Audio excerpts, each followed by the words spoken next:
The trading screen flickered in the dim light of Marcus Chen's penthouse apartment, casting an eerie glow across his face as he stared at the numbers that would make him millions. But Marcus wasn't just any trader. He was CryptoProphet, the most followed crypto influencer on social media with over 2 million devoted followers who hung on his every word. What they didn't know was that every single trade he posted was a lie. The notification sound chimed as another $100,000 flowed into his account from his latest pump scheme. Marcus had perfected the art of deception over 3 years, creating fake trading screenshots, manipulating price charts, and orchestrating elaborate scenarios that made him appear to be the most successful crypto trader alive. His followers believed they were witnessing genius in action. In reality, they were funding their own destruction. Marcus refreshed his main trading account and smiled. The real balance showed $730 million, money he had systematically drained from his trusting audience through coordinated pump and dump schemes, fake educational courses, and rigged trading signals. Every inspiring success story he shared was fabricated. Every motivational post about turning 10,000 into millions was designed to lure in fresh victims. But tonight felt different. As Marcus prepared to launch his biggest scheme yet, targeting a small altcoin called Velocity Token, he had no idea that someone had been watching him for months. Someone who knew exactly what he was doing and had been building an elaborate trap. The plan was simple. Marcus would announce a major discovery about Velocity Token to his followers, claim he was going all in with $50 million, and show fake screenshots of massive profits as the price pumped. His followers would rush to buy, driving the price up astronomically while Marcus secretly dumped his pre-purchased tokens at the peak. It was a scheme he had executed dozens of times before. Marcus opened his video editing software and began crafting the fake trading screenshots. He meticulously created images showing him buying Velocity Token at 37 cents per token, then adjusted the timestamps to make it appear he had been accumulating for weeks. The attention to detail was extraordinary. Every pixel was designed to deceive. At exactly 9 p.m. Eastern Time, Marcus went live on multiple platforms simultaneously. His followers flooded the chat with excited messages as his subscriber count showed 2.1 million people watching. The energy was electric, the anticipation palpable. "Tonight, I'm about to share something that will change your life forever," Marcus began, his voice carrying the perfect mixture of confidence and urgency. "I've discovered a token that's about to explode, and I'm putting $50 million of my own money behind this call." The chat erupted with fire emojis and messages of worship. Marcus shared his screen, revealing the fabricated trading interface showing his massive Velocity Token position. The numbers looked absolutely convincing. His followers saw $50 million worth of tokens purchased at an average price of 37 cents. Velocity Token is about to announce a partnership with 3 major financial institutions, Marcus continued, weaving an elaborate story he had crafted over weeks. "My sources inside these companies have confirmed the deals are already signed. When this news breaks tomorrow morning, we're looking at a minimum 10x gain, possibly 20x. Within minutes of his announcement, Velocity Token's price began to surge. Marcus watched in satisfaction as thousands of his followers rushed to buy, driving the price from 37 cents to 45 cents, then to 60 cents. The volume was staggering. His phone buzzed continuously with notifications from his hidden trading accounts. But what happened next shocked Marcus to his core. As Velocity Token's price hit 75 cents, Marcus attempted to execute his dump. He had secretly accumulated 2 million tokens over the previous month, planning to sell them all as his followers pumped the price. But when he tried to access his hidden wallets, every single one was frozen. A message appeared on his screen, "Account temporarily restricted pending investigation." Marcus's heart rate spiked as he frantically tried different exchanges, different wallets, different access points. Everything was locked. Someone had systematically identified every single one of his hidden accounts and triggered simultaneous security holds. The live stream continued as Marcus maintained his composure, but internally he was panicking. Velocity Token's price kept climbing, reaching $1.20. His followers were making the profits he had planned to steal from them while he sat powerless to access his own positions. That was only the beginning. A new message appeared in his private chat from an anonymous account, "Hello Marcus. We need to talk. Check your email." Marcus minimized the stream and opened his private email account, the one only 3 people in the world knew about. A single message waited in his inbox, sent from an address he didn't recognize. The subject line read, 3 years of evidence. The email contained a single attachment, a video file labeled "The Real CryptoProphet." Marcus hesitated before clicking play. The video began with footage of him in this very apartment, clearly recorded through his own security cameras. The timestamp showed a date from 8 months ago. He watched himself creating fake trading screenshots, editing price charts, and practicing the lies he would tell his followers. The video continued with screen recordings from his hidden computers showing his real trading accounts, his actual profit and loss statements, and most damning of all, detailed spreadsheets tracking his pump and dump schemes. Every victim was listed by username, every dollar stolen was meticulously documented. A voice began narrating over the footage, distorted but clearly intelligent and methodical. Marcus Chen, also known as CryptoProphet, has stolen $730 million from retail investors over a 36-month period. The evidence you are viewing represents 3 years of surveillance conducted by a group of his victims who discovered his true identity. Marcus felt the blood drain from his face as the video showed bank records, real estate purchases, luxury car receipts, all funded by money stolen from his trusting followers. But the most terrifying part came next. The video revealed that the anonymous group had identified over 400 of Marcus's victims, many of whom had lost their life savings following his fake trading signals. The narrator read their stories aloud. Sarah from Ohio, who mortgaged her house to follow Marcus's trades and lost everything. David from Australia, who used his daughter's college fund and was now facing bankruptcy. Jennifer from Canada, who lost her late husband's insurance money believing Marcus's lies about guaranteed profits. Each story was accompanied by real documentation, real financial records, real human suffering caused by Marcus's deception.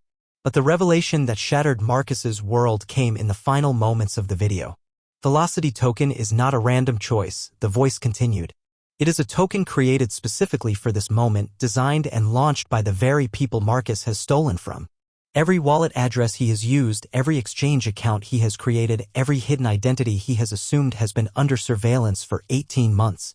The video showed technical diagrams of blockchain analysis, tracking every transaction Marcus had ever made across dozens of different cryptocurrencies and platforms. The group had identified patterns in his trading behavior, correlations between his social media posts and his actual trades, even the timing of his purchases relative to his public announcements. Tonight's live stream is being recorded and will be submitted to law enforcement agencies in 7 countries, along with complete financial records and victim testimonies. Marcus Chen, your 3-year crime spree ends tonight. Marcus slammed his laptop shut and ran to his safe, pulling out multiple hardware wallets and backup devices. But as he tried to access each one, the same message appeared: account restricted pending investigation. The group hadn't just frozen his exchange accounts. They had somehow triggered security holds on his hardware wallets, his cold storage, even his mining pool rewards. Every single source of his stolen wealth was now inaccessible. His phone rang. The caller ID showed a number he didn't recognize, but somehow he knew he had to answer. "Hello, Marcus," said the same distorted voice from the video. "I imagine you're feeling quite helpless right now." "Who are you?" Marcus whispered, his voice barely audible. "We are the people whose lives you destroyed. The grandmother who lost her retirement following your fake signals. The single father who couldn't pay his rent because he believed your lies. The college student who dropped out because you convinced her to invest her tuition in a worthless token you were secretly dumping." Marcus sank into his chair, the weight of 3 years of deception finally crushing down on him. "What do you want?" "Justice," the voice replied. "And restitution." The caller explained that while Marcus's accounts were frozen, his followers were still trading Velocity token based on his fake signals. The price had now reached $2.40, meaning many of them were actually profitable for the first time since following him. "You have a choice," the voice continued. "You can end your live stream right now, disappear, and spend the rest of your life running from law enforcement. Or you can tell your followers the truth." Marcus looked at his second monitor where his live stream continued. Over 2 million people were still watching, many of them typing messages about how much money they were making on Velocity token. For the first time in 3 years, his followers were actually profiting instead of losing. "If I tell them the truth, what happens to me?" "That depends on how much truth you tell," the voice said. "Complete honesty might earn you some mercy when this reaches the courts. Continued deception will ensure maximum penalties." Marcus stared at the screen showing his followers celebrating their gains. These were real people with real families, real dreams, real struggles. For 3 years, he had seen them only as numbers, as sources of money to be extracted. But now, reading their messages of gratitude and excitement, he saw them as human beings for the first time. Something unexpected happened in that moment. Marcus felt the weight of every lie he had told, every family he had destroyed, every dream he had shattered. The guilt he had suppressed for years came flooding back all at once. With trembling hands, Marcus unmuted his microphone and looked directly into the camera. "I need to tell you all something," he began, his voice cracking. "Everything I've shown you tonight is fake. The trading screenshots, the profits, the partnership news about Velocity Token. None of it is real." The chat exploded with confusion and denial. His followers couldn't process what they were hearing from their trading idol. "For 3 years, I have been lying to you," Marcus continued, tears streaming down his face. "I am not a successful trader. I have never made the profits I claimed. Every signal I gave you was designed to make me money while you lost yours. I have stolen over $700 million from people who trusted me." The reaction was immediate and devastating. Messages of shock, betrayal, and rage flooded the chat.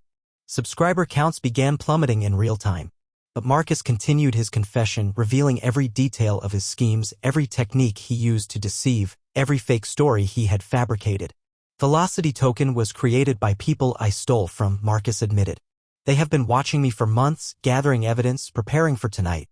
They froze all my accounts and forced me to face what I've done to all of you." But something unexpected was happening in the chat. Mixed with the messages of betrayal were comments from followers who had actually made money on Velocity Token that night. The token's price was still climbing, now approaching $3. The voice called again, "The people trading Velocity Token tonight are keeping their profits. We designed the token to have real utility and real value. Unlike your previous schemes, this one actually benefits your followers. Consider it our gift to the people you've wronged." Marcus realized the brilliant cruelty of the trap. His victims had used his own methods against him, but instead of stealing from his followers, they had actually enriched them. The group had turned his final scheme into a redistribution of wealth, taking from the predator and giving to his prey. Over the following hours, as Marcus continued his live confession, law enforcement agencies in multiple countries began coordinating the largest cryptocurrency fraud investigation in history. The evidence compiled by Marcus's victims was so comprehensive that authorities called it the most detailed financial crime documentation they had ever seen. The group that had orchestrated Marcus's downfall remained anonymous, but their methods became legendary in the cryptocurrency community. They had used blockchain analysis, social engineering, legal coordination, and technical expertise to achieve something that traditional law enforcement had struggled with for years: complete accountability for a cryptocurrency scammer. Marcus's frozen assets were eventually distributed to his verified victims through a court-supervised process that took 18 months to complete. While many people never recovered their full losses, the average victim received back 63% of what they had lost, an unprecedented recovery rate for cryptocurrency fraud. Velocity Token, meanwhile, became a legitimate project.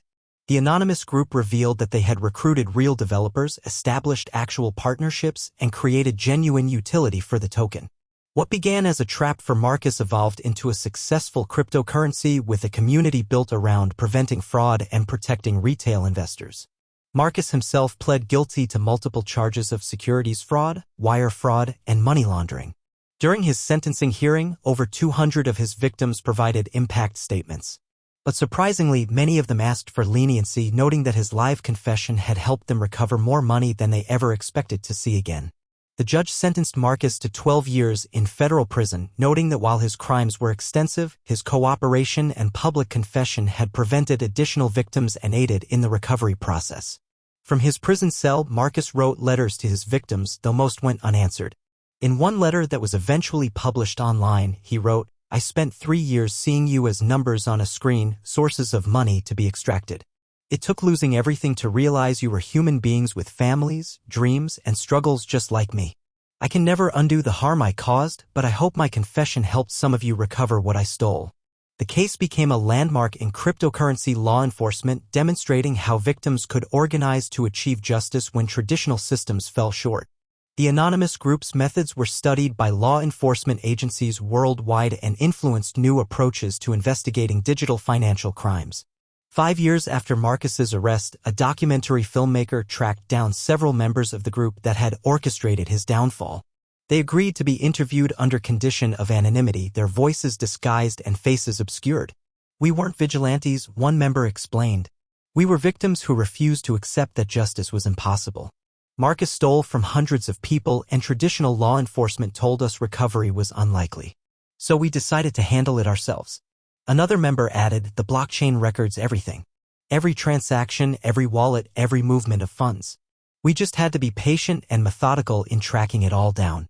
Marcus thought he was untouchable because he was hiding behind online personas, but he left a digital trail of every crime he committed. The documentary revealed that the group included cybersecurity professionals, blockchain analysts, lawyers, and even former law enforcement officers who had all lost money to Marcus's schemes. They had spent over a year planning their operation, studying Marcus's patterns, and developing the technical capabilities to freeze his assets. Velocity token was the key, a third member explained. We needed something that would trigger his greed and make him execute his scheme on our timeline. But we also wanted to help his other victims, so we made sure the token had real value and real utility. Everyone who bought it that night made money except Marcus. The documentary also followed several of Marcus's victims who had received partial restitution. Sarah from Ohio, who had lost her house, was able to buy a smaller home with her recovered funds. David from Australia used his restitution to restart his daughter's college fund. Jennifer from Canada established a non-profit organization to help other cryptocurrency fraud victims. But perhaps the most surprising development came 7 years after the initial scheme. Marcus, serving his sentence, had become an advocate for cryptocurrency fraud prevention. He worked with prison educators to develop programs teaching other inmates about digital financial literacy and fraud recognition.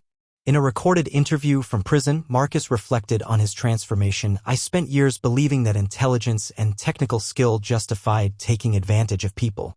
I thought I was smarter than everyone else, that I deserved their money because I could manipulate them into giving it to me. It took complete destruction of my life to understand that intelligence without empathy is just sophisticated cruelty. Marcus's case became required study material in business schools and law enforcement training programs. His detailed confession, combined with the technical analysis performed by his victims, created the most comprehensive case study of cryptocurrency fraud ever documented. The anonymous group that had brought him down eventually revealed that they had identified and were investigating 17 other major cryptocurrency influencers suspected of similar schemes. Their methods had evolved into a sophisticated fraud detection network that operated across multiple countries and platforms. Marcus was just the beginning, one member said in their final interview. There are dozens of influencers out there running similar schemes, stealing from people who trust them. We've proven that victims don't have to be powerless. We can organize, we can investigate, and we can achieve justice. The legacy of the CryptoProphet case extended far beyond Marcus himself. It demonstrated that in the digital age, victims of financial fraud had new tools for seeking justice. Blockchain technology, which had enabled Marcus's crimes, also provided the evidence necessary to stop him. But the most lasting impact was on the cryptocurrency community itself. The case sparked widespread discussions about influencer accountability, the ethics of trading signals, and the responsibility of social media platforms to protect their users from financial predators. Marcus served 8 years of his 12-year sentence before being released on parole. His conditions included a lifetime ban on social media use, permanent prohibition from offering financial advice, and ongoing monitoring of all his digital activities. Upon release, Marcus worked as a janitor at a community college, living in a modest apartment and sending every dollar he could spare to a victim restitution fund he had established. He never spoke publicly about his crimes again, choosing instead to live quietly and honor his commitment to helping repair the damage he had caused. The Velocity Token project, meanwhile, had grown into one of the most trusted cryptocurrencies in the market, with a governance structure designed to prevent the kind of manipulation Marcus had specialized in. The anonymous group that created it eventually revealed themselves as the Velocity Token Foundation, a non-profit organization dedicated to cryptocurrency fraud prevention and victim advocacy. In the end, Marcus's 3-year crime spree had inadvertently created something positive, a community of informed victims who refused to remain powerless, a new model for investigating digital financial crimes, and a legitimate cryptocurrency project built on principles of transparency and accountability. The case proved that even in the seeming anonymity of the digital world, justice was still possible. It just required victims willing to fight back, technology used for protection instead of predation, and the understanding that behind every number on a screen was a real person deserving of respect and honesty. If you enjoyed it, please like, share, and subscribe to FictionWire Crypto. This is a fictional story created purely for entertainment.